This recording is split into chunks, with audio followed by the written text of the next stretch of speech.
All right, ladies and gentlemen, welcome back to Ethan Bennett's Garage. Today, we're still working on the Blazer.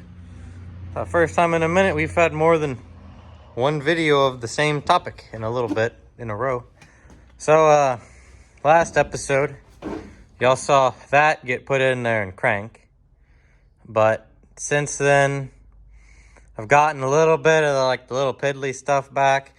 I need to relocate the oil cooler. I have AN lines, I just haven't got around to doing it. Probably do that here pretty soon. I got power steering on, got the power steering belt, the whole radiator and fan shroud have been put on, which there's like some kind of modification I do to the bottom. I don't know why the fan shroud wouldn't go in all the way. I put a new alternator on here. This is a 120 amp alternator. I don't know, it was a bigger one, which slightly wasn't the most ideal. Come to find out, I did take it apart and reclock it so it fit how I wanted it to. Basically, I have the turbo, all that's done. I have a boost sensor there. I think I have an adapter to hook the EGT gauge up. And now, this thing used to have a 700 R4 in it. And since then, a 4500 has gone into its place. So as a result, there's been some need for a conversion of the clutch pedals. Got a clutch pedal out of a C20 square, like an 80s, which is the same as this. It is 83, so it's like, what's it matter? But that is a late 90s 4500, meaning it has the internal slave cylinder. And if you read the specs, the master cylinder for this one versus the master cylinder on squares is different, and the square ones don't have a reservoir. The main reason that hindered me was they have like some kind of stupid roll pin with the gasket that goes in there.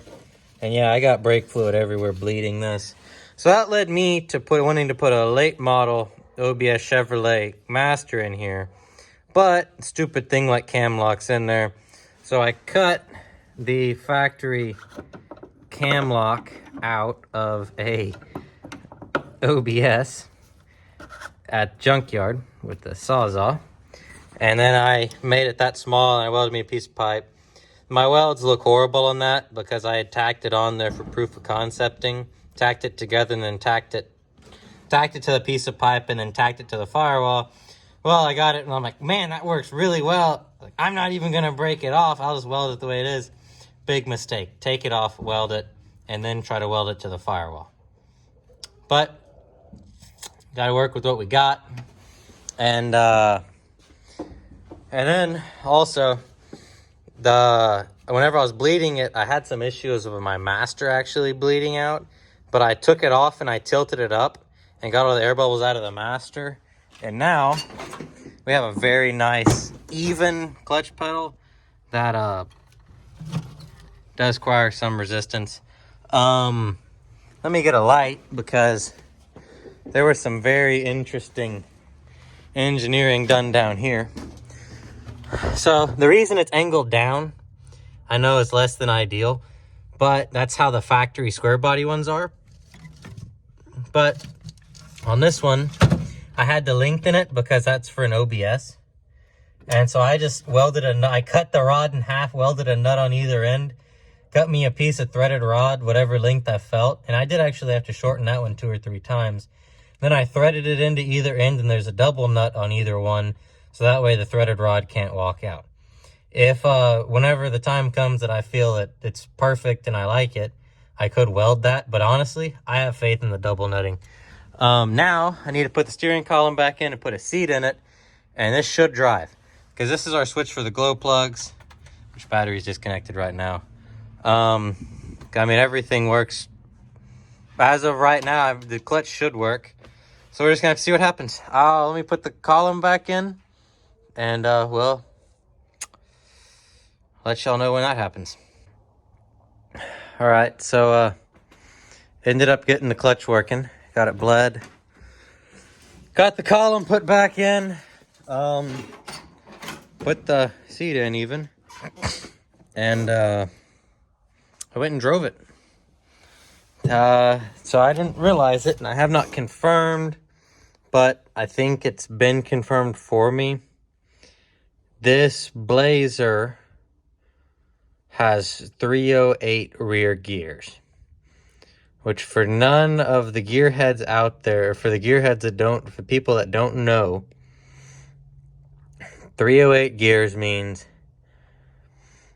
every 3.08 times the drive shaft turns, the tire turns once. So like most modern, or most stuff this era was 373s or 410s. Meaning that when we put the overdrive transmission in there, now fifth gear is pretty much useless until you're at 85. And then the motor physically does not have enough power. So, and even like second gear, my buddy has a crew cab long bed with a 6.5 in it. I mean, you can easily, just drop the clutch and it goes and blows. Like, it doesn't care. This one, you have to feather a little bit with second because it's such high gearing. Like, I need to do some math, but I would be curious to know what it does, what top speed would be for this, if aerodynamics and power were not a factor. But as a result, in fourth gear, doing 75 miles an hour, it's like 2,500 RPMs, which honestly, like, this thing doesn't hate. Like, it likes that kind of RPM. But however, we spend all the time for fifth gear, why wouldn't we use it? So we might, I don't know, tossing around the idea of a 14 volt swapping it, putting a 410 or a 373. Here are the gauges I got for it. I need to put those in, see how much boost it's making. Maybe it's making not enough boost. I don't know, haven't really figured that one out yet. Put them in there and see what happens. But some more goodies that came is new rocker panels, some new floor pans, and stuff to put the grill in. And I have stuff to put the window in. Kind of might be looking for a new tailgate though, because this one's cracked right here, which is less than ideal. Cracked right there, and then a lot of stuff inside. It's kind of been robbed. So it's questionable at best right now as to what's gonna work and what's not gonna work. But I don't know. We're just gonna keep on rolling and see what happens. I guess next thing to work on is gonna be putting in these gauges. So I bought fuel pressure,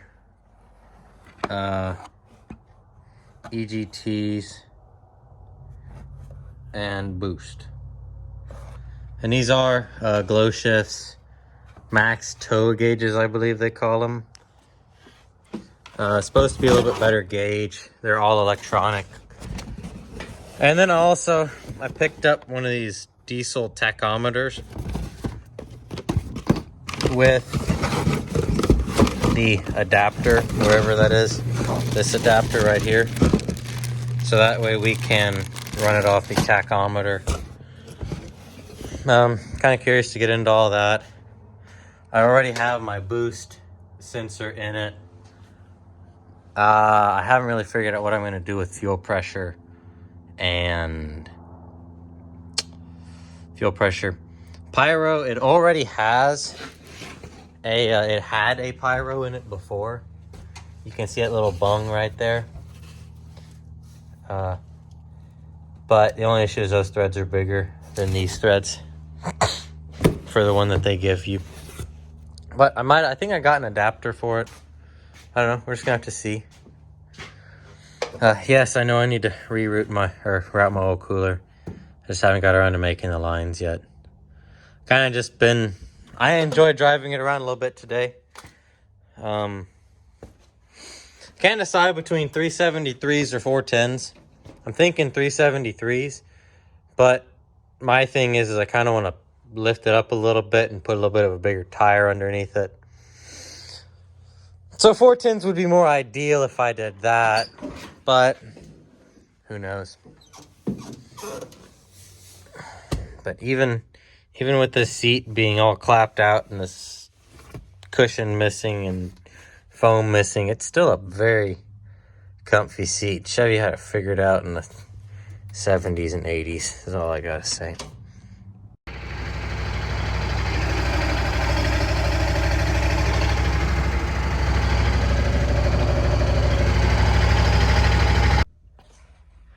Alright guys, today we're gonna be installing these GlowShift max toe gauges. I got a little bit ahead of y'all. Got most of the wiring ran. We got tack signal right here, which I need to run this one still.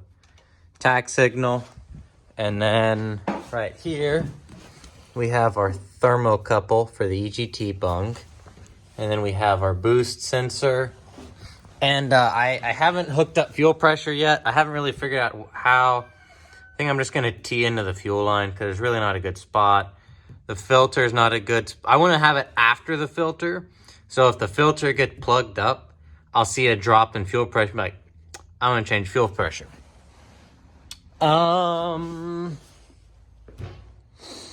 Pretty straightforward. I mean, I ordered it directly from GlowShift. And I bought the 3-gauge kit, which it's the Max Toe Double Vision. I've heard bad things about the budget ones, or about the lower level gauges. And so I bought the higher dollar ones. This is for fuel pressure. I think on 6.2s and 6.5s, you want like 5 to 10 PSI or something. And then we got 1500 degree EGT gauge. Which 6.5s, you only really want 1100. I'm not gonna be racing this thing, and then a 35-pound boost gauge. I've head studded this motor, so it should be good to like 20 pounds of boost. So with the right turbo. So I figure this is big enough. I also ordered the expandable circuit. Hindsight 2020, wish I would have ordered more than one, because they have whenever you're hooking it up, which this is for the tack, but it's the similar stuff. Or here, yeah, this is for the tack. When you're hooking it up, it's like yellow is constant power, red is switched power, black is ground, and then the orange is a dimmable circuit. So you hook that up to the headlights. If you look at their instructions, they show a picture of you just using like 3 of these. I wish I'd have bought 3. I only bought 1. I'm like, what do I need 3 for? I did buy the expandable circuit. That's the expandable circuit that I purchased.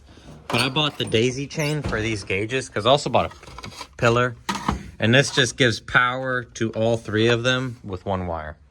Which I could have done that, but that was cheap and it looks good.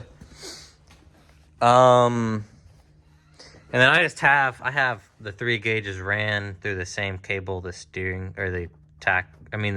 speedo cable runs through. And it was already used before, but I've since removed those wires and added my own. These are for glow plugs. I don't know what that wire's for. I'm sure I figured that one out at some point, but I do not know what it's for.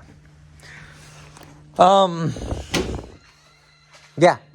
So now, I had originally routed the wires because my dash is screwed through the speaker hole, but after further review, they fit in that crack right there, because you can pick your dash up and then they'll go under that crack, which I was just gonna cut this little part out of my dash so I wouldn't cut my wires.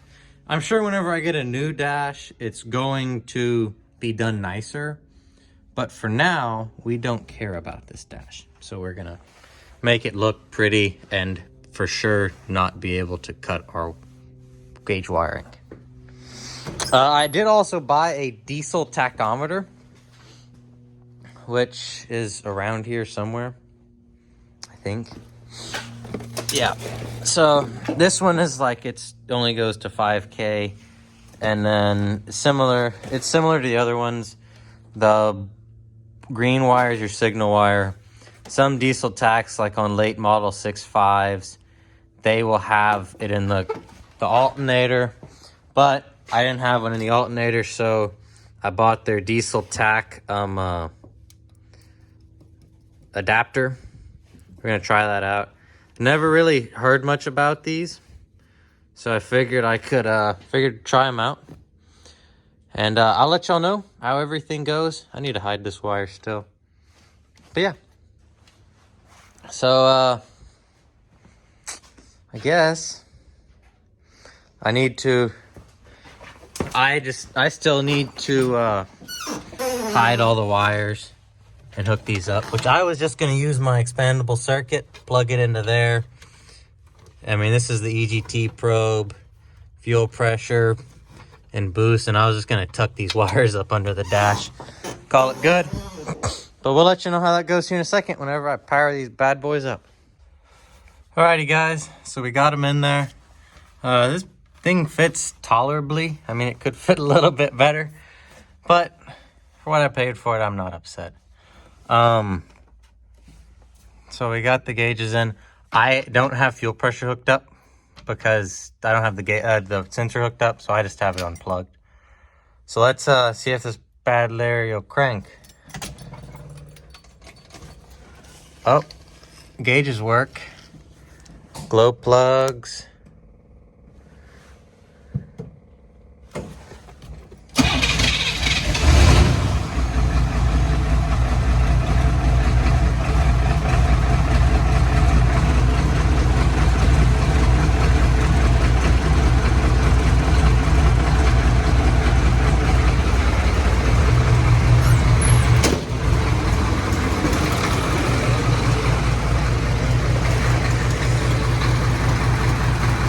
Guess it's time to go for a ride and see if gauges actually work or not.